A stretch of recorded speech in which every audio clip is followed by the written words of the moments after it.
पुस्तक पल्टाउन सक्नुहुन्छ। अनि आज हामी यो फिलेमोनको पुस्तकको दोस्रो अनि प्रभुको इच्छामा अन्तिम भाग हामी हेर्नेछौँ। हामीले गएको संगतिमा फिलेमोनको पुस्तकको केही परिचय हामीले हेर्यौँ। यो पुस्तक लेखिँदाखेरि पावल चाहिँ कैदमा थिए अनि पावल चाहिँ दुई पटक आफ्नो जीवनकालमा कैदमा परेका थिए। पहिलोचोटि चाहिँ प्रेरित 28 अध्यायमा पावल आफैले भाडामा लिएको घरमा कैदको रूपमा बस्नु परेको थियो। अनि त्यहाँ चाहिँ पावललाई स्वतन्त्रता थियो मानिसहरूसँग भेट्नलाई। अनि पावलको कुराहरू सुन्न मानिसहरू आउन सक्थे अनि पावल उनीहरूसँग कुरा गर्न सक्थे। खालि तिनलाई चाहिँ त्यहाँ पहरा दिनलाई रोमी सिपाहीहरू हुन्थे पावललाई निगरानी राख्नलाई। तर धेरै मात्रामा स्वतन्त्रता थियो अनि धेरैले विश्वास पनि गरे पावलको त्यो कैदको समयमा, यहाँसम्म कि सिजरका घरानाकाहरूसम्म पनि सुसमाचार पुग्यो। पावललाई निगरानी गर्न बस्ने कति सिपाहीहरूले पनि ख्रिस्टलाई पाएको हुनुपर्छ। त्यसैले पावलले भन्थे यहाँ फिलिपिएको 1 चाहिँ म ख्रिस्टको कैदी हुँ, म रोमको कैदी होइन तर म ख्रिस्टको कैदी हुँ। हाम्रो जीवनको अवस्था परिस्थितिहरू जे जस्तो भए पनि हामी ख्रिस्टका हौँ अनि हामी हरेक कुराहरूमा परमेश्वरको इच्छा पुरा गर्न सक्छौँ है। कहिले पनि परिस्थितिले हामीलाई परमेश्वरको इच्छा पुरा गर्नबाट रोक्न सक्दैन। अनि हामीले हाम्रो परिस्थितिहरूलाई दोष दिनु हुँदैन यदि म प्रभुको लागि जिउन सकेको छैन भने। तर जे मलाई आज प्रकट गरिएका इच्छाहरू छन् त्यसमा चाहिँ म विश्वासयोग्य हुनै पर्छ, म जुनसुकै अवस्थामा भए पनि। कति इच्छाहरू उहाँले प्रकट गर्नुभएको छ, जस्तै एक ठाउँमा भेला हुन नछोडा, यो उहाँको इच्छा हो। हाम्रो अवस्था जेसुकै भए पनि त्यो गर्नुपर्छ। आफ्नो पत्नीलाई आदर गर अनि पत्नीलाई प्रेम गर है, पहिलो पत्रुस 3:7। यो परमेश्वरको अहिले हामीले गर्नुपर्ने इच्छा हो पतिहरूको लागि। आफ्नो छोराछोरीलाई प्रभुमा अनुशासन गर्दै हुर्काऊ, यो अहिले हामीले गर्नुपर्ने इच्छा हो प्रभुको लागि। अनि कुनै पनि अवस्थाले हामीलाई त्यो रोक्न सक्दैन किनभने हामी ख्रिस्टका हौँ। पावलको निम्ति परमेश्वरको प्रकट भएको इच्छा यही थियो, साक्षी हुनु। अनि त्यसैले यो पहिलो कैदमा पनि पावल साक्षी भइरहेका थिए। त्यति मात्र होइन, पहिलोचोटि कैद हुँदाखेरि पावलले केही पत्रहरू लेखेका थिए जसलाई चाहिँ कैद पत्र भनेर आज चिन्ने गरिन्छ। एफेसी, फिलिप्पी, कलस्सी अनि फिलेमोन। फिलेमोनको पुस्तक जुन हामी हेर्दैछौँ, फिलेमोन चाहिँ एउटा धनी मानिस थिए कलस्से भन्ने सहरको। अनि कलस्सेमा भएको मण्डली चाहिँ फिलेमोनको घरमा जुट्ने गर्थ्यो। फिलेमोन चाहिँ धनी मानिस थिए भन्ने कुरा हामी यहाँ केही कुराहरूबाट थाहा पाउँछौँ। उसको घरमा मण्डली जुट्ने कुरा अनि साथै उसको दासहरू भएको कुरा, जसमध्ये एकजना ओनेसिमस भन्ने दास चाहिँ आफ्नो ईश्वरीय मालिकलाई तुच्छ ठान्दै त्यो मालिकको केही रकमहरू चोरेर केही खराबी गरेर त्यहाँबाट भागेको थियो। तर परमेश्वरबाट भाग्न सकेन ओनेसिमस। परमेश्वरले ओनेसिमसलाई च्याप्पै पक्ड्नु भयो अनि त्यो मान्छे कहाँ पुर्याउनु भयो जुन मान्छेले उसको मालिकलाई प्रभुमा डोर्याएको थियो, पावलका। त्यहाँ ओनेसिमसले प्रभुको असल अनुग्रह बुझ्छ अनि प्रभुलाई पाउँछ, उसले मुक्ति पाउँछ अनि अब फर्किनु पर्छ। अनि फर्किनलाई अब त्यहाँ फिलेमोनलाई केही खबर त दिनु पर्यो ओनेसिमसको जीवनमा प्रभुले के गर्नुभयो भन्ने कुरा। अनि त्यसैले पावलले भन्दैछ, ओनेसिमस तिमी जानुपर्छ, तर फिक्री नगर, म तिमीलाई एउटा पत्र लेखेर दिन्छु फिलेमोनलाई दिनु, म तिम्रो मध्यस्थ भइदिन्छु। अनि यो पत्र लिएर अनि साथै कलस्सेको पत्र पनि लिएर तुखिकस र ओनेसिमस चाहिँ कलस्सेतर्फ जान्छन्। अनि फिलेमोनलाई यो पत्र दिएको छ जुन आज हाम्रो फाइदाको निम्ति पनि हो। त्यसैले हामीले गएको क्लासमा चाहिँ यो परिचय हामीले हेऱ्यौँ। अनि 4देखि 7 पदबाट चाहिँ फिलेमोन यो धनी विश्वासीको असल उत्तम चरित्रहरू हामीले हेऱ्यौँ अनि जुन अझै हामी हेर्ने पनि छौँ प्रभुको इच्छामा। अनि आज चाहिँ हामी तेस्रो भाग अनि प्रभुको इच्छामा यो अन्तिम भागमा आइरहेछौँ जुन चाहिँ 8 पददेखि हामी 25 पदसम्म हेर्नेछौँ, तर सबै त होइन। अनि यहाँ हामी के देख्छौँ भने फिलेमोनलाई पावलले ओनेसिमसको निम्ति अन्तर्विन्ती गरिरहेका छन्। ओनेसिमसको निम्ति पावलको अन्तर्विन्ती भन्ने खण्ड हामी हेर्दैछौँ 8 देखि 25 पदमा। अनि प्रभुको इच्छामा हामी आज यसलाई एउटा विषय यसरी दिनेछौँ, ओनेसिमसलाई ग्रहण गर। ओनेसिमसलाई ग्रहण गर। अनि 3टा कुरा हामी यो देख्छौँ यो खण्डमा। पहिलो चाहिँ 8 देखि 14 पदहरूमा हामी पावलको बिन्ती हामी देख्छौँ। पावलको बिन्ती हामी देख्छौँ। दोस्रो चाहिँ 15 देखि 19 पदमा पावलको मध्यस्थ हामी देख्छौँ। पावलको मध्यस्थ हामी देख्छौँ। अनि तेस्रो चाहिँ 20 देखि 25 पदमा पावलको निश्चयता पनि हामी देख्छौँ। पावलको निश्चयता। त्यसैले पावलको बिन्ती 8 देखि 14, पावलको मध्यस्थता 15 देखि 19 र पावलको निश्चयता 20 देखि 25। फिलेमोनको पुस्तकमा हामी यो तीनजना व्यक्तिहरूलाई देख्छौँ। पावल एक कैदी, फिलेमोन एक धनी विश्वासी, अनि ओनेसिमस एउटा भागेको दास। पावललाई हामी यहाँ कैदीको रूपमा देख्छौँ येशू ख्रीष्टको। पावललाई हामी ओनेसिमस र फिलेमोनको अभिभावकको रूपमा देख्छौँ, जोहरूलाई पावलले ख्रीष्टमा जन्माएका थिए। पावलले हामी यहाँ एउटा वृद्ध मानिसको रूपमा देख्छौँ, एउटा बुढो मान्छेको रूपमा। अनि पावललाई हामी सहकर्मीको रूपमा देख्छौँ यहाँ, र साथै पावललाई प्रार्थनाको लडाको रूपमा देख्छौँ, जसले दिनरात सधैँभरि विश्वासीहरूको निम्ति प्रार्थना गर्थे, फिलेमोनको नाम लिँदै प्रार्थना गर्थे। साथै हामी यहाँ फिलेमोनलाई देख्छौँ, एक धनी विश्वासी तर दासको हृदय भएको विश्वासी, अरूहरूलाई प्रेम र आफ्नो असल कामहरूद्वारा शीतल पार्ने एउटा नमुना विश्वासी। फिलेमोनलाई हामी देख्छौँ यहाँ साथै सङ्गतिमा सक्रिय रहेको एउटा सेवक, एउटा आज्ञाकारी व्यक्तिको रूपमा पनि हामी देख्छौँ, र प्रार्थना गर्ने व्यक्तिको रूपमा पनि हामी उसलाई देख्छौँ।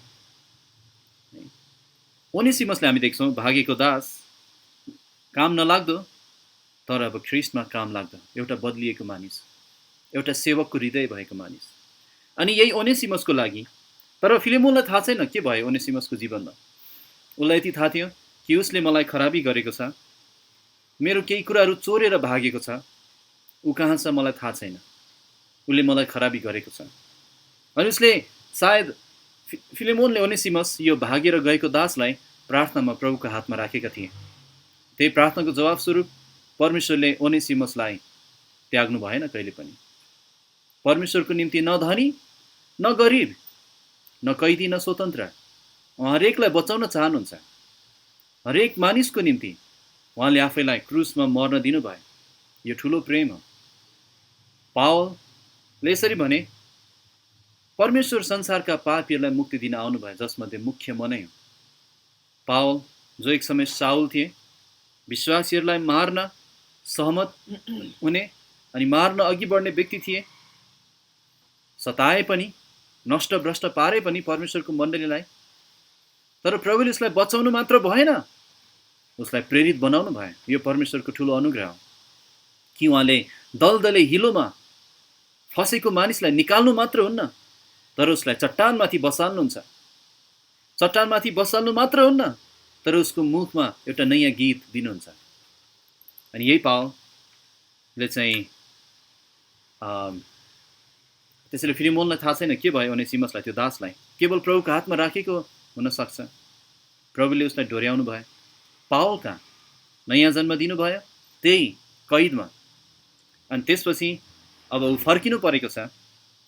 अनि ओनेसिमसलाई डर थियो, मेरो मालिकले मलाई स्वीकार नगर्नु होला, मेरो तिर्नुपर्ने ऋण थियो त्यो म कसरी तिरौँ होला।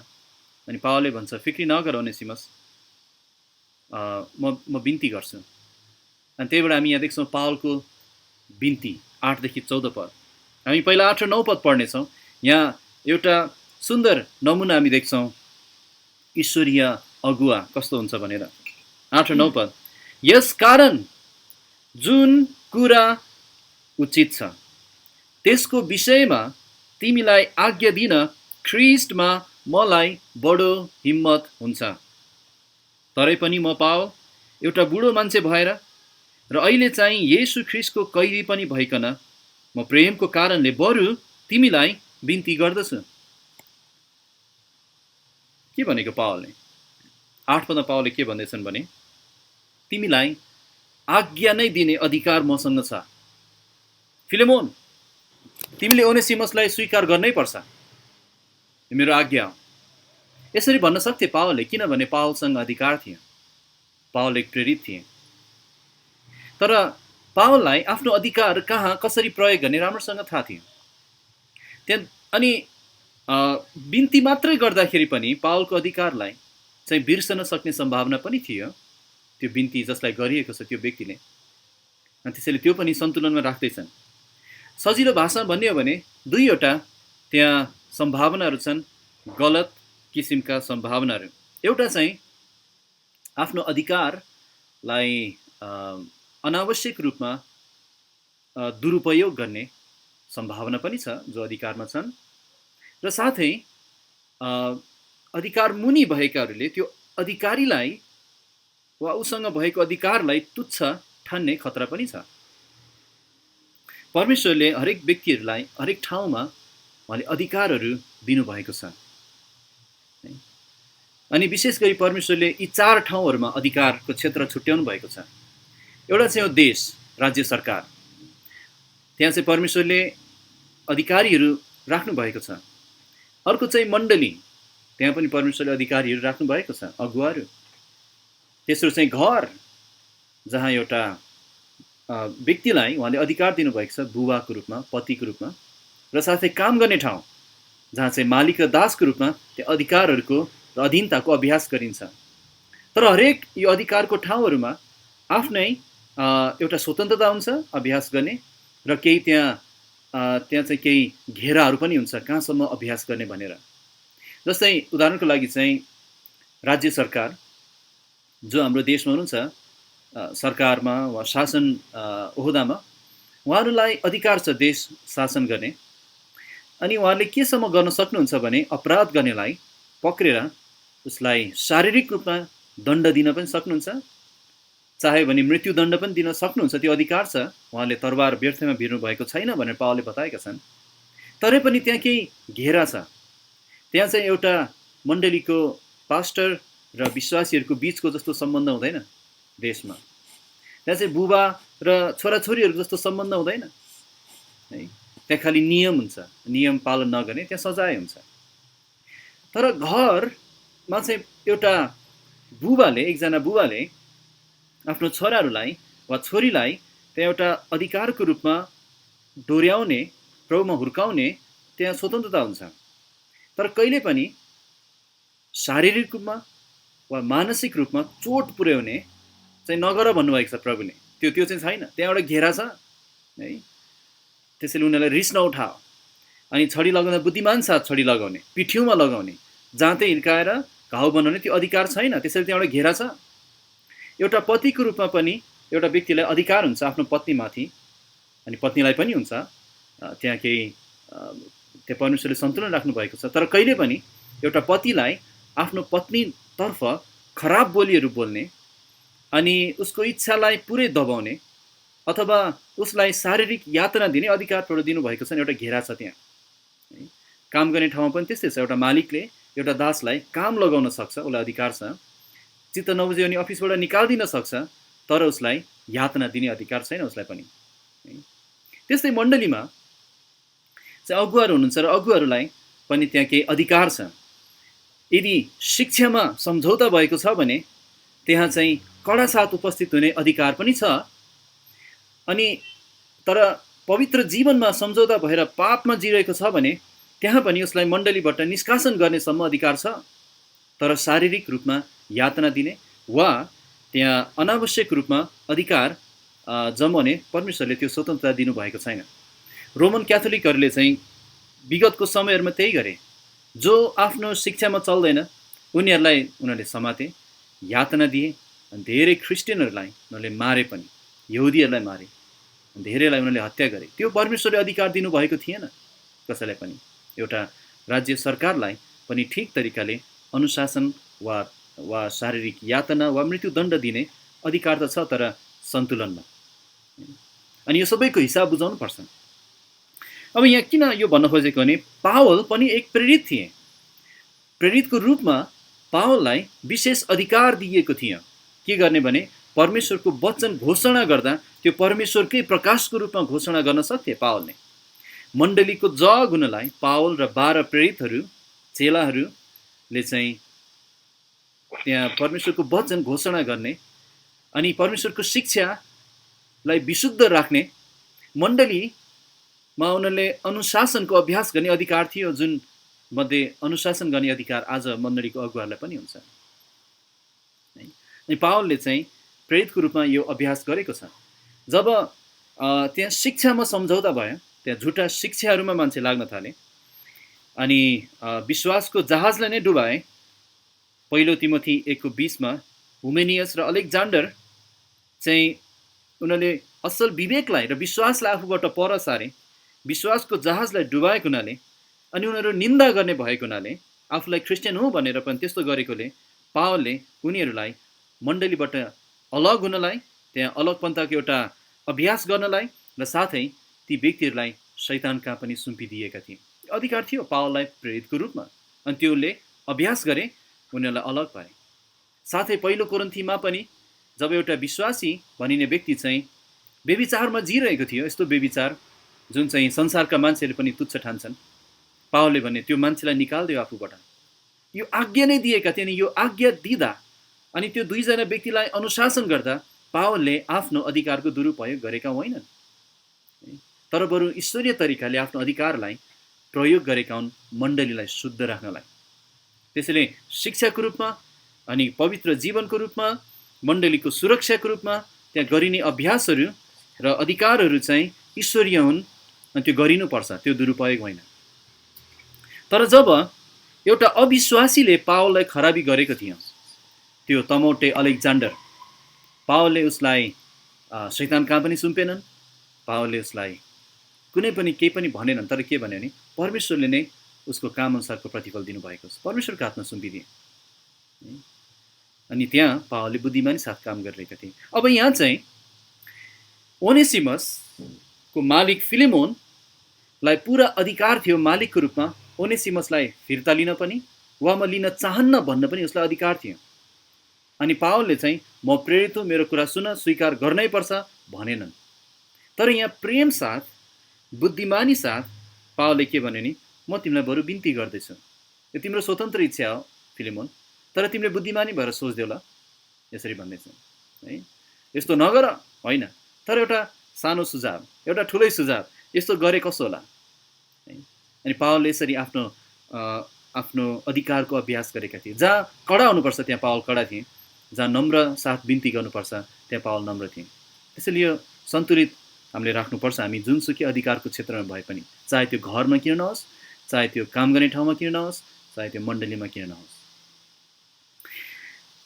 अनि 8 पद हामी अर्को कुरा के सिक्छौँ भने 8 पदमा पावलले के भन्दैछ भने, फिलेमोन तिमीलाई आज्ञा दिन ख्रिस्टमा, भनेको ख्रिस्टबाट मैले पाएको अधिकार हो, तर तिमीलाई यो आज्ञा दिन मलाई बडो हिम्मत हुन्छ।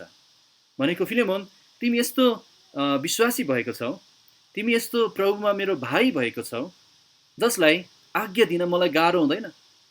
के भन्दा मसँग रिसाउला कि फिलेमोन, मलाई तुच्छ ठान्ला कि, मेरो कुरा काट्ला कि, नमान्ला कि, पावललाई त्यो डर थिएन है। तर बरु पावलले के भन्छ भने मलाई बडो हिम्मत हुन्छ।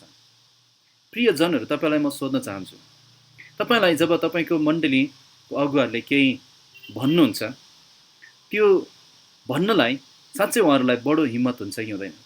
कि डर हुन्छ, उसलाई भने भने उसले के भन्ला मलाई है, अथवा उसलाई मैले के सम्झाएँ भने मसँग कस्तो व्यवहार गर्ला है। तर पावलले भन्छन् फिलेमोन चाहिँ त्यस्तो होइन, उसलाई आज्ञा दिन मलाई एकदम हिम्मत हुन्छ, किनभने ऊ आज्ञा लिने व्यक्ति हो, नम्र हृदय साथ पालन गर्ने व्यक्ति हो प्रभुलाई हेर्दै। तैपनि म त्यो अधिकारलाई प्रयोग गर्दिनँ। म के गर्छु भने 9 पदमा, तरै पनि म पावल, म प्रेरित होइन, म पावल एउटा बुढो मान्छे भएर र अहिले चाहिँ येशू ख्रीष्टको कैदी पनि भइकन म प्रेमको कारणले बरु तिमीलाई बिन्ती गर्दछु। यहाँ 3टा कुरा बताइरहेछन् पावलले। किन म तिमीलाई बिन्ती गर्छु? किनभने म एउटा बुढो मान्छे हुँ, किनभने म चाहिँ ख्रीष्टको दुःख भोग्ने मान्छे हुँ, कैदी हुँ, अनि किनभने म चाहिँ प्रेम देख्ने मान्छे हुँ र प्रेम अभ्यास गर्ने मान्छे हुँ। पावलले भन्दैछ म बुढो मान्छे भइकन। यो पत्र लेख्दा पावलको उमेर कति थियो हामीलाई ठ्याक्क थाहा छैन, 50-55 हुनसक्छ, भनेको खासै बुढो त होइन है। तर किन बुढा भन्दैछन् पावलले आफूलाई यहाँ? किनभने पावलले सहेको दुःखहरूको कारण। एकपटक म र मेरो ससुरा बुवा चाहिँ एक ठाउँमा गएको थियौँ, अनि त्यहाँ एकजना उहाँको आफ्नो व्यक्तिगत कामले मलाई साथी लानुभएको थियो। एकजना आइमाई मान्छेलाई भेट्यौँ जो चाहिँ मेरो बुवाभन्दा खासै उमेर फरक हुनु न, तर देखिन चाहिँ उहाँ धेरै बुढी देखिनुहुन्छ है, धेरै उमेर खाएको जस्तो देखिनुहुन्छ। अनि मैले बुवालाई सोधेँ किन तपाईँहरू त सँगसँगै पढ्नुभयो भनेको, किन फरक? उहाँले भन्नुभयो उसले बिचरा धेरै दुःख भोगेको छ, धेरै बोझ बोक्नु परेको छ जवान अवस्थादेखि नै, त्यही भएर त्यो बोझको कारण बुढो देखिएको। अनि पावलले भन्दैछ म बुढो मान्छे हुँ, उमेरले त म 50-55 भएँ, तर ख्रीष्टका दुःखहरू, उहाँका चोटहरू, उहाँका भारीहरू बोकेर हिँड्दा हिँड्दा त्यो बुढोपना मेरो अनुहारमा देखिन्छ। भनेको मेरो लामो अनुभव छ ख्रीष्टको निम्ति दुःख भोगेको, त्यसैले मेरो कुरा सुन्दैनौ न तिमीले है, त्यही भन्दैछन् पावलले। जस्तै पावलले आफ्नो दुःखको बारेमा के बताउँछन् भने दोस्रो कोरिन्थी 11 को 23-28 मा पावलले आफूले भोगेका दुःखहरू एउटा सानो बयान गरेका छन्। दोस्रो कोरिन्थी 11 को 23-28 मा, कि तिनीहरू ख्रीष्टका सेवकहरू हुन्? म पागल सरह बोल्छु, म झन बेसी हुँ। परिश्रमहरूमा अत्यन्तै बढी, कोर्राहरूमा बेहिसाब गरी, कैदहरूमा झन घरिघरि, मृत्युहरूमा बारम्बार। यहुदीहरूको हातबाट मैले 5 पल्ट 39 कोर्रा खाएँ। 3 पल्ट म लौराले पिटिएँ, 1 पल्ट म ढुङ्गाले हानिएँ, 3 पल्ट म चढेको जहाज भत्ताभुङ्ग भयो। मैले समुद्रमा 1 रात र 1 दिन बिताएको छु। बारम्बार यात्रा गर्नमा, नदीहरूका जोखिमहरूमा, डाँकुहरूका जोखिमहरूमा, मेरा आफ्नै जाति भाइहरूबाटका जोखिमहरूमा, अन्य जातिहरूबाटका जोखिमहरूमा, सहरभित्रका जोखिमहरूमा, मरुभूमिका जोखिमहरूमा, समुद्रका जोखिमहरूमा, झुटा भाइहरूका बीचमा हुने जोखिमहरूमा, परिश्रम र कष्टमा, बारम्बार जागो रहनमा, भोक र तिर्खामा, बारम्बार उपवासहरूमा, जाडो र नाङ्गो अवस्थामा, बाहिरका कुराहरू बाहेक दिनहुँ सबै मण्डलीहरूको चिन्ता म माथि आइपर्छ। म बुढो मान्छे भएको छु है, उमेरले 50-55 भएँ, तर म बुढो मान्छे हुँ। अनि यहाँ अहिले म ख्रीष्टको कैदी पनि भएर बसेको छु। फिलेमोन मेरो कुरा सुन्दियो। अनि पावलले अर्को कुरा भन्छ, प्रेमको कारण। यो भनेको के हो? दुईटा सम्भावना छ यसको अर्थ चाहिँ। एउटा चाहिँ फिलेमोनले त्यो अगापी प्रेम परमेश्वरले संसारलाई गर्नुभएको जस्तै त्यो निस्वार्थ र अरूको उन्नतिको लागि आफूलाई पुरै खर्च गर्ने प्रेमको अभ्यास गर्ने मान्छे थिए। हामीले गएको क्लासमा हेऱ्यौँ 7 पढ्नु। पावलले भने त्यही प्रेमको कारण म बिन्ती गर्दैछु। र अर्को चाहिँ फिलेमोन म आफै पनि यो प्रेमको प्रचारक हुँ अनि प्रेमको अभ्यास गर्ने व्यक्ति हुँ, त्यसैले म यो तिमीलाई बिन्ती गर्दैछु। अब बल्ल यहाँसम्म पावलले पुरै भूमिका बाँधिसकेपछि, फिलेमोनलाई उसको उत्तम चरित्रको लागि प्रशंसा गरिसकेपछि, अनि यहाँ फिलेमोनलाई अझै प्रशंसा गर्दै आफ्नो अधिकारलाई ठिकसँग देखाउँदै उसले त्यो तुच्छ नठानोस्, तर साथै त्यो दुरुपयोग पनि भयो भनेर नबुझोस् भन्दै बिन्ती गर्दै अब 10 पदमा बल्ल ओनेसिमसको नाम आउँछ। अनि हामी यहाँ देख्छौँ सुसमाचारको सामर्थ्य। 10-12 पद, 10 पद पढौँ। फिलेमोन 1 मा फर्किएका छौँ। 10-12 यहाँ पावलले भन्दैछ, म तिमीलाई मेरो छोरा ओनेसिमसका लागि बिन्ती गर्दछु, जसलाई मैले मेरो बन्धनमा जन्माएको हुँ। छ नि यो 10 पद ग्रिकमा पढ्दाखेरि चाहिँ कसरी लेखिएछ भने, पावलले ओनेसिमसको नाम झट्टै भनेको छैन, तर ओनेसिमसको नाम चाहिँ अन्तिममा आएको देखिन्छ है। यसरी अनुवाद गर्न सकिन्छ यसलाई, म तिमीलाई मेरो छोराका लागि बिन्ती गर्दछु। अब नाम आइसकेको छैन, को छोरा हो फिलेमोन पढ्दैछ। जसलाई मैले मेरो बन्धनमा जन्माएको हुँ। होइन, को जन्मियो बन्धनमा? अनि अन्तिम आउँछ ओनेसिमस। अब फिलेमोनको हृदय तयार भएको छ यहाँसम्म। ओनेसिमस चाहिँ जन्मिएको छ। पहिलो जन्मले हामीलाई काहीँ होइन नरक पुर्याउँछ, तर दोस्रो जन्मले हामीलाई काहीँ होइन परमेश्वर कहाँ पुर्याउँछ। पहिलो जन्ममा हामी परमेश्वरदेखि अलग थियौँ काम नलाग्ने व्यक्तिको रूपमा, तर दोस्रो जन्ममा परमेश्वरसँग हाम्रो मिलाप भएको छ उहाँको काम लाग्दो भाँडोको रूपमा। सुसमाचार एउटा व्यक्तिलाई बदल्छ, त्यो चाहिँ हामी 11 पदमा देख्छौँ। 11 पद पढौँ। जो चाहिँ भनेको यो ओनेसिमस मेरो छोरा, मैले जन्माएको व्यक्ति, जो चाहिँ एक समय तिम्रा निम्ति काम नलाग्दो थियो, तर अब त तिम्रा निम्ति साथै मेरा निम्ति काम लाग्दो भएको छ। उसलाई मैले फर्काइ पठाएको छु, यसकारण उसलाई जो मेरो आफ्नै हृदयको टुक्रा हो ग्रहण गर। 11 पदमा एउटा शब्दको खेल पावलले खेलेर छन् यहाँ। ओनेसिमस, ओनेसिमस नामको अर्थ हो काम लाग्दो तर उसको नाममा धेरै फरक छ है। पावलले के भन्छ नि, ओनेसिमस एक समय तिम्रो निम्ति काम नलाग्दो थियो, तर अब त ऊ काम लाग्दो भएको छ। तिम्रो निम्ति अनि मेरो निम्ति पनि काम लाग्दो भएको छ। सुसमाचार एउटा व्यक्तिलाई बदल्छ। ओनेसिमसले हामीलाई येशू ख्रीष्टको सुसमाचारको सामर्थ्य बताउँछ। एउटा दयनीय, काम नलाग्दो, भागेर हिँड्ने चोर, एउटा दास अब परमेश्वरको सन्तान भएको छ। उसले नयाँ जन्म पाएको छ है। अनि उसलाई देख्दा पावलको हृदयभित्र परमेश्वरको प्रेम उम्लेर आउँछ र उसले भन्छ, ऊ मेरो छोरा हो, मेरो हृदयको टुक्रा हो। ऊ काम नलाग्दो थियो, हो म यो स्वीकार गर्छु फिलेमोन, ऊ काम नलाग्दो थियो, तर अब त काम लाग्दो भएको छ। कसरी काम लाग्दो भयो ओनेसिमस? कसरी एउटा व्यक्ति काम नलाग्दोबाट काम लाग्दो हुन्छ? 10 पदमा यसको जवाफ दिएको छ, नयाँ जन्म, नयाँ जन्म, नयाँ जन्म। त्योभन्दा अगाडि ओनेसिमस चाहिँ पुरानो आदमको थियो, तर ऊ अब अन्तिम आदमको भएको छ, ख्रीष्टको। पहिला ऊ शैतानको थियो, हातमा थियो, शैतानको हातमा, तर ऊ अब परमेश्वरको हातमा छ। अनि यसैले गर्दा ऊ काम लाग्दो भयो, उसको मूल्य बढेको छ। केही समय अगाडि मात्रै बेलायतमा महात्मा गान्धीले लगाउनु भएको चस्मा बिक्री गरियो है। चस्माको कति पर्छ होला? मेरो यो चस्माको ठ्याक्कै बिर्सेँ मैले, 1500 देखि 2000 भित्र होला। अनि यो प्रजाले लागेको चस्मा भनेर बेचेर राख्नुभयो भने यो 100 रुपियाँ पनि नहोला। तर महात्मा गान्धीले लगाउनु भएको चस्मा त अझ पुरानो चस्मा थियो, थोत्रो चस्मा। जब यो गान्धीको चस्मा हो, गान्धीको नाकको डिलमा अडिएको, कानमा टाँसिएको चस्मा हो भनेर जब खबर गरियो, मान्छेहरू किन्न आए है। कतिमा किने? 3.5 करोड रुपियाँमा किने एउटा चस्मा। एउटा चस्माको 3.5 करोड किन होला? खास चस्माको मूल्य तिरेको त होइन, तर यसको मालिकलाई चिनेकोले त्यो मूल्य ठुलो भएको। ओनेसिमस चाहिँ अब परमेश्वरको हातमा थियो, त्यसैले अब उसको मूल्य ठुलो थियो वास्तवमा। ओनेसिमस चाहिँ परमेश्वरको स्वामित्वमा थियो, त्यसैले उसको मूल्य ठुलो भयो। हामी को हौँ होइन, हामी कसको हातमा छौँ, यसले साँच्चै हामीलाई एउटा जीवनको अर्थ दिन्छ। अनि काम नलाग्दो र काम लाग्दो भनेको के हो है? त्यो पनि कसको हातमा छ भन्ने कुराले फरक पार्छ।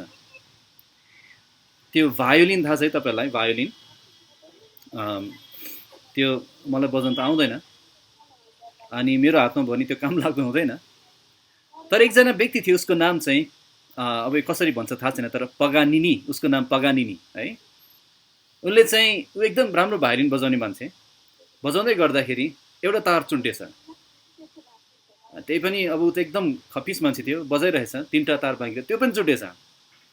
फेरि अर्कोचोटि रहेछ अनि एउटा मात्रै तार बाँकी रहेछ अनि सबै मान्छेले अब सुन्ने व्यक्तिहरू त धेरै आएको थिए उसलाई हेर्न भनेर। अनि उसले के भन्यो भने पगानिनी र एउटा तार पर्याप्त छ। अनि उसले त्यही एउटा तारबाट पुरै त्यो सङ्गीतको कन्सर्टभरि बजाइदियो, मन्त्रमुग्ध हुने गरी। त्यही होला अब खास त्यो भायोलिन काम नलाग्दो थियो, तर कसको हातमा थियो भन्ने कुराले त्यसको काम लाग्दोपनालाई जनाइरहेको थियो। येशूले भन्नुभयो म बाहेक तिमीले केही पनि गर्न सक्दैनौ। हो, हामी केही पनि गर्न सक्दैनौँ। उहाँ बाहेक हामी केही पनि होइनौँ, हाम्रो मूल्य केही पनि छैन। तर ख्रिस्टमा भएकोले हामी बहुमूल्य भएका छौँ। यो ठुलो अनुग्रह।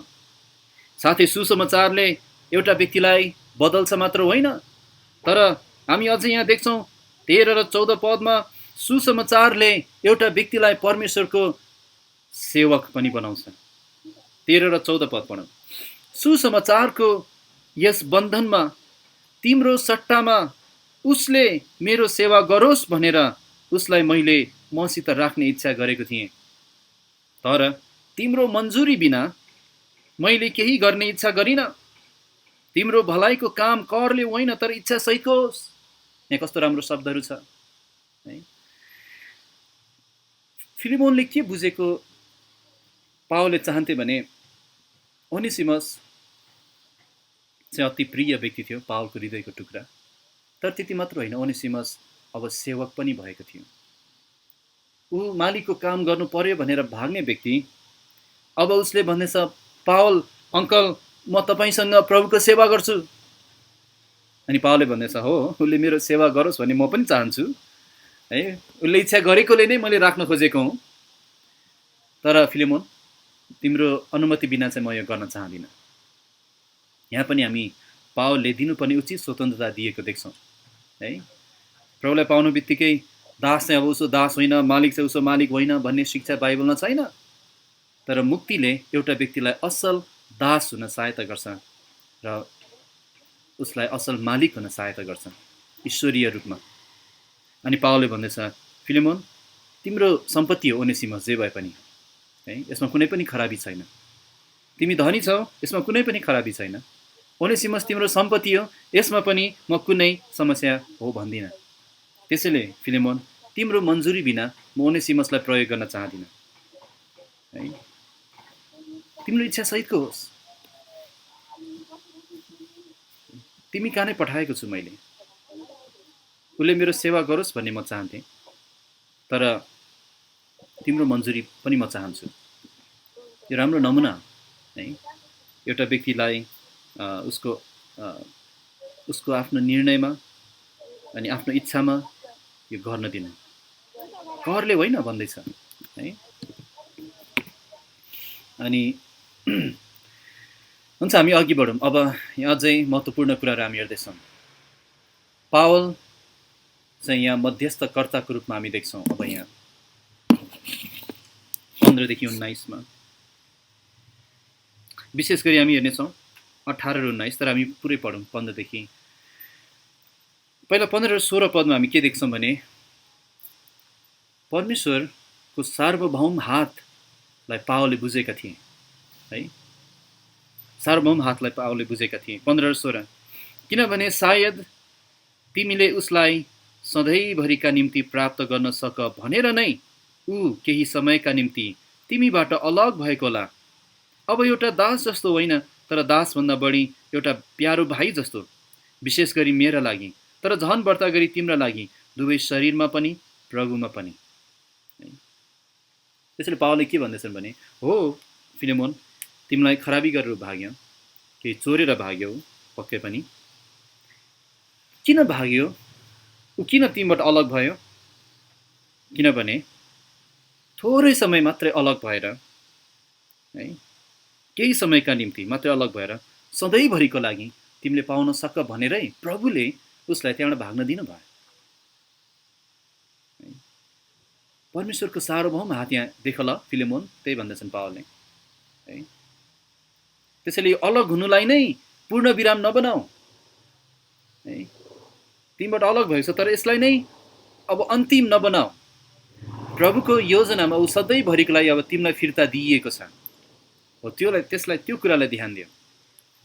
हाम्रो अवस्थाहरू जेसुकै भए पनि, हामीले जेसुकै भोग्नु परे पनि परमेश्वर सार्वभौम हुनुहुन्छ।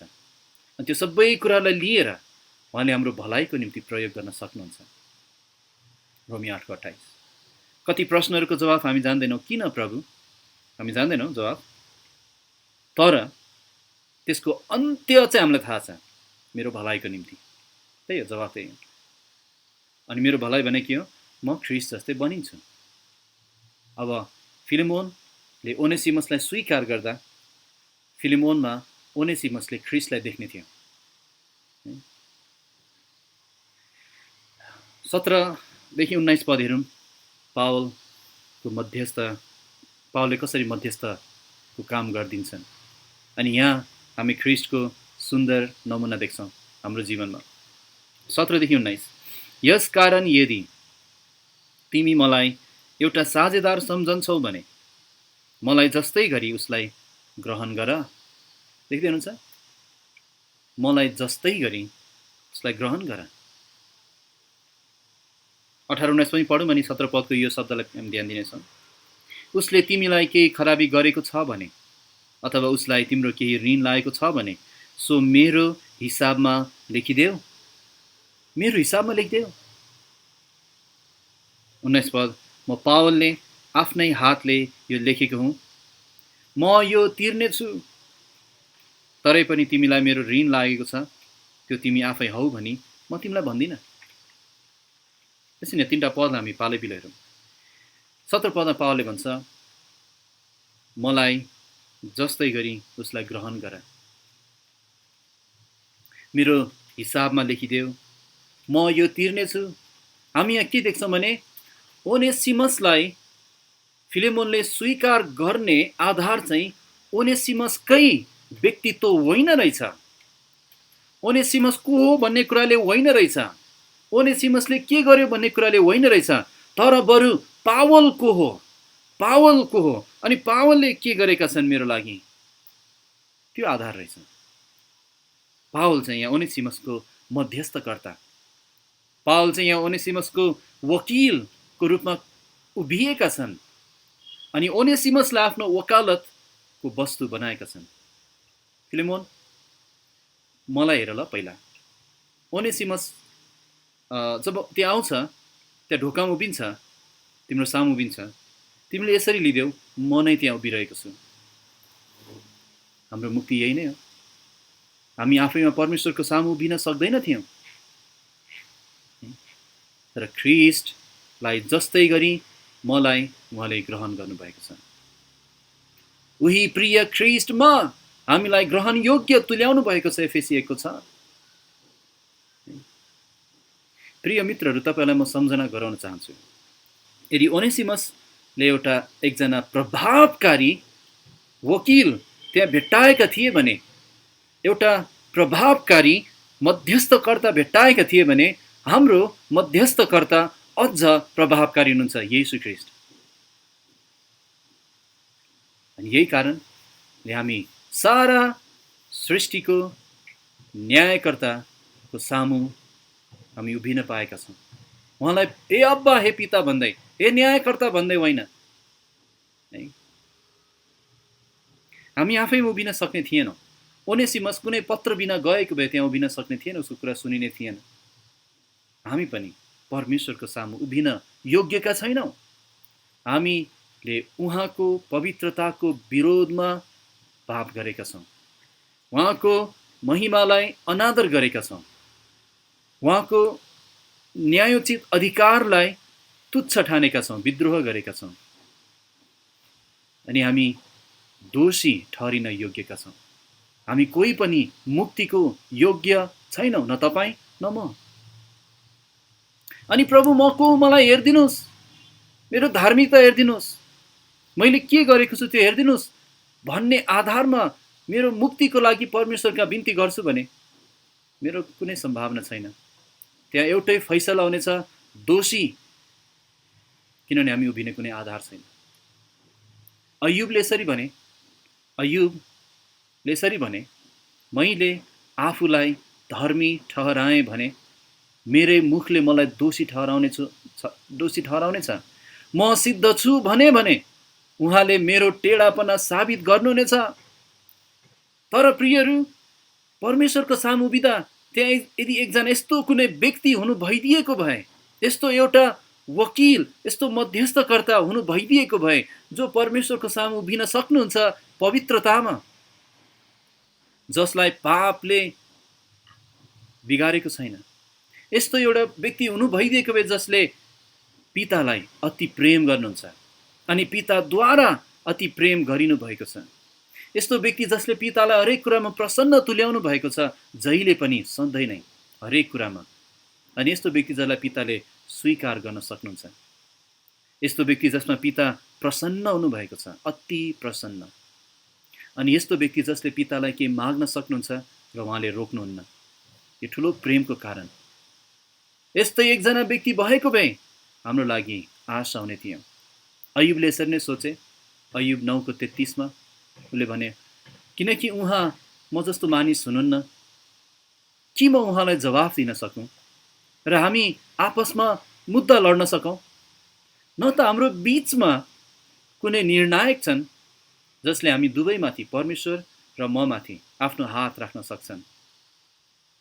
तर आज हामीसँग जवाब छ। हामीसँग एकजना यस्तो व्यक्ति हुनुहुन्छ, उहाँको नाम धर्मी येशू ख्रीष्ट। पिताको नजिकमा, यहाँसम्म कि पिताको छातीमा बास गर्नुहुन्छ। पिताको अति प्रिय हुनुहुन्छ। येशू जसमा पिता अति प्रसन्न हुनुभएको छ हरेक कुरामा सधैँभरि।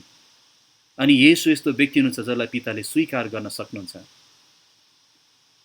येशू पिताको प्रिय र पिताको नजिकको पुत्र। अनि उहाँमा नै, येशू ख्रीष्टमा नै हामी राखिएका छौँ। अब जति ख्रीष्ट नजिक हुनुहुन्छ पिताको, त्योभन्दा कम नजिक हामी हुन सक्दैनौँ। जति प्रिय पुत्र हुनुहुन्छ पिताको, त्योभन्दा कम प्रिय हामी हुन सक्दैनौँ ख्रीष्टभित्र राखिएकोले। कस्तो सुन्दरता, कस्तो सत्यता, कस्तो अनुग्रह, कस्तो सम्पत्ति हामीले पाएका छौँ कि स्वर्गमा मेरो निम्ति एकजना वकिल हुनुहुन्छ, मेरो महापुजारी, जसको बलिदान सिद्ध भएको छ, जसको हृदय र जसको प्रार्थनामा मेरो नामहरू आउँछ त्यहाँ, जो मेरो सट्टामा त्यहाँ उभिनुहुन्छ र कुनै पनि व्यक्तिले मलाई औँला ठडाएर यहाँबाट निस्की भन्न सक्दैन। अब शैतानले मैले पाप गरेँ भने मलाई निराश तुल्याउन खोज्छ, तर त्यही बेला म माथि हेर्छु र मेरो पापको मूल्य तिरिएको छ भन्ने म देख्छु। येशूले भन्नुभयो, त्यो मेरो हिसाबमा लेखिदेऊ। बौरी उठ्नु भएको थुमा, निष्कपट थुमा, कहिले बदल्नु नहुने, अल्फा र ओमेगा, राजाहरूको राजा, हरेक अनुग्रहको मूल मेरो परमेश्वर येशू ख्रीष्ट। मेरो प्राण किनिएको छ, मेरो जीवन उहाँमा लुकेको छ, मेरो महान मुक्तिदाता। के तपाईँ ख्रीष्टभित्र हुनुहुन्छ प्रियहरू? के तपाईँले ख्रीष्टलाई आफ्नो मध्यस्थ भेटाउनु भएको छ पिता कहाँ पुग्ने? यदि छैन भने तपाईँले आजै येशूलाई विश्वास गर्नुपर्छ। 18-19 पदमा हामी हेरौँ, यहाँ लेखेको छ, उसले तिमीलाई केही खराबी गरेको छ भने, अनि हो गरेको छ, अथवा उसलाई तिम्रो केही ऋण लागेको छ भने, अनि लागेको छ। दासहरू आफ्नो मालिकका ऋणी हुन्थे, उनीहरूलाई मूल्य तिरेर किनिएको हुन्थ्यो। ऊ भाग्यो भने त्यो पैसा कसले तिर्ने? पावलले भन्छ, सो मेरो हिसाबमा लेखिदेऊ, सो मेरो हिसाबमा लेखिदेऊ।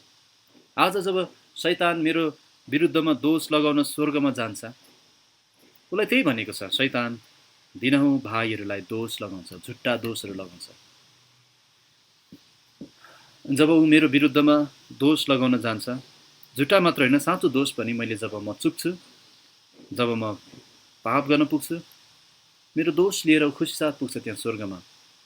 अनि भन्छ, हेर्नुहोस् तपाईँको छोरा प्रज्वल, ऊ त पाप गरिरहेको छ। अनि येशूले आफ्नो क्रुसमा पाल परेका ती हातहरू उसलाई देखाउँदै भन्नुहुन्छ, हो उसले पाप गरेको छ, तर त्यो पाप मेरो खातामा लेख्यो, मेरो हिसाबमा लेख्यो। अनि उहाँ पितालाई फर्केर उहाँले भन्नुहुन्छ, पिता, हाम्रो छोरा प्रज्वललाई साहस दिइदिनुहोस्, अनुग्रह दिइदिनुहोस्। उसलाई पुनर्स्थापित गरिदिनुहोस्। कति ठुलो अनुग्रह, कति ठुलो अनुग्रह। 19 पदमा पावलले फेरि यसरी भन्छन्, म पावलले आफ्नै हातले यो लेखेको हुँ, म यो तिर्नेछु। तपाईँलाई थाहा छ, पावलले आफ्नो हातले पत्र लेख्दैनथे, किनभने पावलको आँखामा समस्या थियो। गलातीको पत्र लेख्दा पावलले त्यही भने, मलाई यति प्रेम गर्थ्यौ तिमीले, सकेको तिमीहरूको आँखा निकालेर मलाई दिने थियो। एकपटक एउटा सभामा पावललाई हप्काइयो महापुजारीले, अनि पावलले त उल्टै हप्काए, चुना लागेको भित्ता महापुजारीलाई। अनि छेउको मान्छेले गाली गर्छ पावललाई, महापुजारीले यस्तो भन्ने। पावलले भन्छ, मलाई त थाहा थिएन महापुजारी भनेर, माफ गर्नुहोस्, नत्र मलाई थाहा भयो कि म यस्तो भन्ने थिएन। किन थाहा भएन? महापुजारी त उसको सुन्दर वस्त्रमा हुन्थ्यो, एउटा विशेष वस्त्रमा हुन्थ्यो। पावलले राम्रोसँग देख्थेनन्। पावललाई दिएको काँडा त्यही थियो, अनि त्यही काँडालाई लिएर जिउ म तिमीलाई अनुग्रह दिन्छु भन्नुभयो पावललाई प्रभुले। पत्रहरू लेख्न उहाँले लेखकहरू दिनुभयो, अनुग्रह दिनुभयो। गलातीको पुस्तक त्यहाँ सुसमाचारमै सम्झौता भएकोले पावलले लेखकहरूलाई पर्खिन सकेनन्, अनि ठुला ठुला अक्षरले लेख्न थाले। गलातीको पुस्तक लेख्दैन थियो, तर यो पत्रमा त्यहाँ सुरुदेखि एकजना व्यक्तिले लेखिरहेको थियो, सायद राम्रो अक्षरमा, सानो अक्षरमा। अनि पावलले भन्दैछ, एकछिन पख त, मेरो लेखक सायद लुक्का थिए कि को थिए हामी जान्दैनौँ है, थुप्रै हुनसक्छ, मर्कुस, अरिस्टार्कस, डेमास, लुक्का। अनि यहाँ भन्दैछन्, एकछिन पख, यो चाहिँ म मेरै हातले लेख्छु। अनि त्यसैले उसले लेखिदिन्छ, म पावलले आफ्नै हातले यो लेखेको हुँ। अनि त्यो पत्रमा ठुलो अक्षरले लेखिएको छ, म यो तिर्नेछु। त्यसैले जब फिलेमोनले पत्र खोले, उसको आँखा सबभन्दा पहिला कहाँ गएको हुनुपर्छ? म यो तिर्नेछु। त्यो निश्चयता आज येशू ख्रीष्टले पनि आफ्नै रगत बगाइकन सबभन्दा ठुलो अक्षरले लेखिदिनु भएको छ, मैले तिरिसकेँ।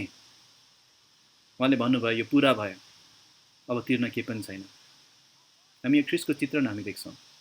हामीलाई यस्तो ऋण लागेको थियो जुन हामीले कहिले तिर्न सक्दैनथ्यौँ। आज एउटा मान्छेले अपराध गर्यो भने हाम्रो नेपालमा त्यसको भुक्तान तिर्न नरक के अरे ऊ झ्यालखाना जानुपर्छ। उसको दोष अनुसारको भुक्तान 6 वर्ष, 3 वर्ष, 20 वर्ष, अनि त्यति वर्ष बसेपछि उसको त्यो अपराधको भुक्तान सिद्धिन्छ। तर हाम्रो पापको भुक्तान कहिले पनि सिद्धिँदैन नरकमा। त्यो ऋण हामी कहिले पनि तिर्न सक्दैनौँ। मेरो पापको ऋण येशूले तिर्नुभयो। पापको त्यो रक्तमे दागलाई हिउँ झैँ पार्नुभयो। अनि यो मात्रै तरिका पितासँग मिलाप हुने। येशू हाम्रो वकिल हुनुहुन्छ। अनि जब शैतान हामीलाई दोष लगाउन पुग्छ, उहाँले भन्नुहुन्छ, मैले तिरिसकेँ उसको त्यो पापको मूल्य। के तपाईँ यसैको खातिर पनि उहाँको सेवा गर्नुहुन्न र? यसैको खातिर पनि आफ्नो जीवन उहाँको इच्छामा सुम्पिदिनुहुन्न र? है, अब तेस्रो कुरा हामी हेरौँ, हामीले हेऱ्यौँ पावलको बिन्ती, अनि पावलको मध्यस्थता, अनि तेस्रो कुरा पावलको निश्चयता। 20 देखि 25 हो, तर हामी 20 देखि 22 हामी हेर्नेछौँ। यहाँ 20 पद पावलको निश्चयता। पावलले के भन्दैछ नि, हो भाइ, तिमीबाट म प्रभुमा आनन्द पाऊँ र मेरो हृदयलाई प्रभुमा शीतल पारिदेऊ। जब साँच्चै एउटा ईश्वरीय अगुवाको हृदय बुझिन्छ, र त्यो चाहे आज्ञा होस् र चाहे त्यो बिन्ती होस्, त्यो जे ठिक छ, जुन कुरा उचित छ, त्यो यदि गरिन्छ भने तपाईँलाई डोर्याउनु ने, तपाईँको आफ्नो मण्डलीको स्थानीय गोठालो अगुवा, उहाँले दुईटा कुरा पाउनु हुँदो रहेछ, प्रभुमा आनन्द र शीतलता। शीतलता भनेको के हो? हामीले अस्ति पनि हेऱ्यौँ, विश्राम भनेको। विश्राम सधैँभरिको लागि होइन, तर त्यहाँ अर्को युद्ध लड्नु छ, तर अहिले मैले विश्राम पाएको छु र म ताजा भएको छु त्यो अर्को युद्ध लड्नलाई। प्रिय विश्वासीहरू, तपाईँलाई जे सल्लाहहरू दिइन्छ प्रभुमा, अनि कहिलेकाहीँ सल्लाह होइन आज्ञा दिनुपर्छ प्रभुमा, तपाईँले फिलेमोन जस्तै भइदिनुहोस्। अनि विशेष गरी प्रभुको निम्ति आनन्दको कारण बनिदिनुहोस्। किन ठुलो मूल्य त उहाँले तिर्नु भएको छ। महान गोठालो त उहाँ हुनुहुन्छ। पावलको निश्चयता के थियो? तीनटा निश्चयता हामी यहाँ देख्छौँ। पहिलो कुरा चाहिँ फिलेमोनले भनेको मात्रै गर्दैन, त्योभन्दा बढी गर्छ भन्ने निश्चयता हामी देख्छौँ। दोस्रो चाहिँ फिलेमोनलाई अर्को एउटा काम लगाउनु परेको थियो, त्यो पनि गर्छन् भन्ने निश्चयता पावलमा भएको देख्छौँ। अनि तेस्रो चाहिँ मेरो लागि प्रार्थना गरिदिएको छ भन्ने निश्चयता हामी देख्छौँ। हामी यो कुरा हेरेर अन्त गर्नेछौँ। पहिलो कुरा हामीहरू भनेको भन्दा बढी गर्छ फिलेमोनले भन्ने निश्चयता थियो पावललाई। 20 पद 21 पद, तिम्रो आज्ञाकारितामा भरोसा राखेर मैले भनेको भन्दा बढी तिमीले गर्नेछौ भन्ने जानेर मैले तिमीलाई लेखेँ। भनेको जति मात्र होइन, तर त्योभन्दा बढी, त्योभन्दा बढी। शनिबारको सङ्गति तपाईँले छुटाउनु हुँदैन भनेर भनिएको छ भने एउटा साँच्चै शीतल पारिदिने विश्वासीले चाहिँ के गर्छ भने म प्रार्थना सभा पनि छुटाउँदिनँ भनेर अठोट गर्छ। त्योभन्दा बढी, त्योभन्दा बढी। अनि हामीले त्यही सोच्नुपर्छ, मलाई सिकाइएको मात्र होइन, तर म अझ बढी गर्नेछु। त्यो चाहिँ असल दास हो प्रभुको। तपाईँहरू के गर्नुहुन्छ? भनेको जति मात्रै कि अझै प्रभुको इच्छा खोज्नुहुन्छ त्यो विषयमा प्रार्थनासहित, सल्लाहहरूसहित?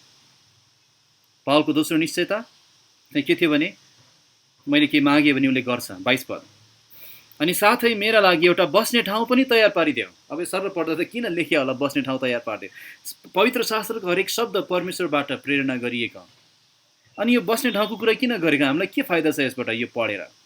मेरो लागि कसरी लाभदायक हुन्छ? यो सरल छ। यहाँ हामी के देख्छौँ भने फिलेमोनप्रति पावलको निश्चयता हामी देख्छौँ। के भन्न खोज्यो भने अब कतिजना व्यक्तिको घर जान हामीलाई गाह्रो लाग्छ है। ल के अरे म आउँदैछु, ठाउँ तयार पार्नुहोस्, खाना पकाइदिनुहोस् भन्न गाह्रो लाग्छ। तर फिलेमोन त्यस्तो थिएन। फिलेमोन चाहिँ कस्तो थियो भने पावलले पुरा निर्धक्क भएर भन्न सक्थ्यो, फिलेमोन मेरो लागि एउटा कोठा तयार पारिदियो। अनि पावललाई थाहा थियो फिलेमोनले गनगन गर्दैन, ऊ स्वागत गर्ने खालको व्यक्ति हो।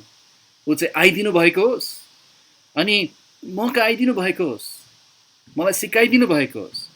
हुन त हामी कतै जान्छौँ भने हाम्रो प्राय बानी चाहिँ भेट्ने, गफ गर्ने, ठिक छ, तर केही उन्नति गराउन सक्नु भन्ने उद्देश्य राख्नुहोस्। प्रिय विश्वासीहरू, तपाईँहरू जब एकअर्कालाई भेट्न जानुहुन्छ केही उन्नति गराउँछु भन्ने उद्देश्य राख्नुहोस् प्रभुमा।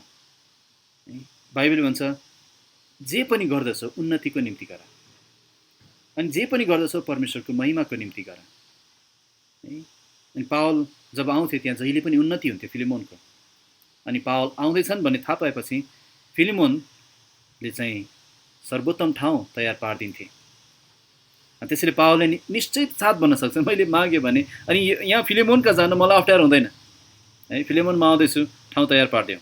कति आनन्दले भन्न सकेको है, कति निश्चयता साथ भन्न सकेको होइन। हामी यस्तै सजिलो व्यक्तिहरू हुनुपर्छ प्रभुको अनुग्रहले, यस्तै खुला हृदय भएको व्यक्ति हुनुपर्छ फिलेमोन चाहिँ है प्रभुको अनुग्रहले। अनि पावललाई चाहिँ निश्चित थियो फिलेमोनको हृदय म प्रति खुल्ला छ भनेर, त्यसैले म आउँछु भन्न सक्थेँ। तेस्रो कुरा, पावललाई के निश्चयता थियो? मेरो लागि प्रार्थना चढाइँदैछ भन्ने निश्चयता थियो। 22 पदको अन्तिममा कसरी भन्छन् भने किनकि तिमीहरूको प्रार्थनाहरूको कारणले म तिमीहरूलाई दिइनेछु भन्ने मलाई आशा छ। अब फिलेमोनलाई नभेटेको कति भइसक्यो, पावल आफै झ्यालखानामा छन्। तर नभेटे पनि एउटा कुरा चाहिँ पावल निश्चित थिए, के थिए भने म जहाँसुकै हौँ, म झ्यालखानामा किन नहौँ, म यात्रामा किन नहौँ, मेरो लागि प्रार्थना गर्ने व्यक्तिहरू छन्। यो निश्चयता थियो है। तपाईँलाई मैले गएको क्लासमा पनि एउटा चुनौती दिएको थिएँ, कुन चाहिँ विश्वासी तपाईँको मण्डलीको है, अरूको त होइन, तपाईँको स्थानीय मण्डलीको कुन चाहिँ विश्वासीको लागि वा कुन चाहिँ विश्वासीलाई तपाईँले गएर भेटेरै भन्न सक्नुहुन्छ यसरी झुट नबोलिकन, म तपाईँको लागि सधैँ प्रार्थना गर्दैछु, तपाईँको अगुवाको लागि। पावललाई निश्चयता थियो कि फिलेमोन र साथै उसँग भएका मानिसहरूले मेरो लागि प्रार्थना गर्दैछ, अनि त्यसैले मेरो यो कैद एक दिन अन्त्य हुनेछ। पावललाई थाहा थियो। के तपाईँका अगुवाहरू चाहिँ तपाईँले उहाँहरूको लागि प्रार्थना गर्दै हुनुहुन्छ भन्ने कुरामा निश्चित हुन सक्नुहुन्छ होला? अनि कुनै कुनै बेलामा चाहिँ यस्तो लेख्नु पनि राम्रो हुन्छ आफ्नो अगुवाहरूलाई उत्साह दिनलाई। एउटा मेसेज मात्र छोडिदिन पनि सकिन्छ। हजुर फलानु, म तपाईँको लागि प्रार्थना गर्दैछु। यसले पनि धेरै ठुलो उत्साह दिन्छ, निश्चयता दिन्छ प्रभुको कामको निम्ति। किनभने प्रार्थना बिना हामी केही पनि गर्न सक्दैनौँ। न यी प्रचारहरू, न सेवकाईको कामहरू, न डोर्याउने काम, न खुवाउने काम प्रभुमा। हामीलाई प्रार्थनाको धेरै खाँचो पर्छ। उहाँ बिना हामी केही पनि गर्न सक्दैनौँ। अनि साथै अन्तिममा 23 देखि 25 पदमा पावलले आफ्नो सहकर्मीहरूको नाम लिन्छन्। अनि यहाँ जयमसी पठाउने थुप्रै थिए, उनीहरूको नाम लिन्छन् अनि आशिषमा अन्त्य गर्छन्। त्यो सर पढेर हामी अन्त्य गर्नेछौँ। ख्रीष्ट येशूमा मेरो सङ्गी कैदी इपाफ्रासले, भनेको प्रार्थनामा घोर परिश्रम गर्ने इपाफ्रास, कलसीको पुस्तक, सायद कलसीकै सेवक पनि, मेरा सहकर्मीहरू मर्कुस, अरिस्टार्खस, डेमास र लुकाले तिमीलाई जय मसीह पठाउँदैछन्। डेमास चाहिँ अहिलेसम्म विश्वासयोग्य थियो है। अनि हामी यहाँ सिक्नुपर्ने धेरै कुराहरू छ यही व्यक्तिहरूको नामबाट पनि। तर प्रभुको इच्छामा कुनै समय हामी यसमा समय लिउँला। 25 पद, हाम्रा प्रभु येशू ख्रीष्टको अनुग्रह है, यो अनुग्रहको स्रोत देखाइएको छ प्रभु येशू ख्रीष्ट। अनुग्रहको भाँडो देखाइएको छ तिमीहरूको आत्माको साथमा। अनि अनुग्रहको निरन्तरता देखाएको छ, रहिरहोस्। आमेन। प्रभु धन्यवाद भएको होस् यी कुराहरूको लागि। अनि जे सिक्ने मौका पाउनु भयो ख्रीष्टको बारेमा, आफ्नै बारेमा, प्रभुले तपाईँलाई सहायता गर्नुभएको होस्। प्रिय विश्वासीहरू, प्रार्थनामा जाग हुनुहुन्न भने प्रार्थना गर्नुहोस्। अनि एकअर्काको निम्ति, आफ्नो अगुवाहरूको निम्ति, अनि साथै प्रभुको सेवामा लागिरहनुहोस्। काम नलाग्दो होइन, काम लाग्दो। हामी हरेक उहाँको निम्ति काम लाग्दो छौँ। काम नलाग्दो भएको प्रभुले लगिसक्नुहुन्थ्यो हामीलाई। र हरेकको निम्ति काम छ। हरेक उहाँको सन्तानहरू काम लाग्दो छन्। म बुढो भएँ नभन्नुहोस्, म गर्न सक्दिनँ, म पढ्न सक्दिनँ नभन्नुहोस्। तपाईँ काम लाग्दो हुनुहुन्छ, तर कुन तरिकाले म काम लाग्दो हुन सक्छु त्यो खोज्नुहोस्, अघि बढ्नुहोस् अनि प्रभुले आशिष दिनुहुन्छ। अनुसार प्रार्थना गरौँ अनि सङ्गतिलाई अन्त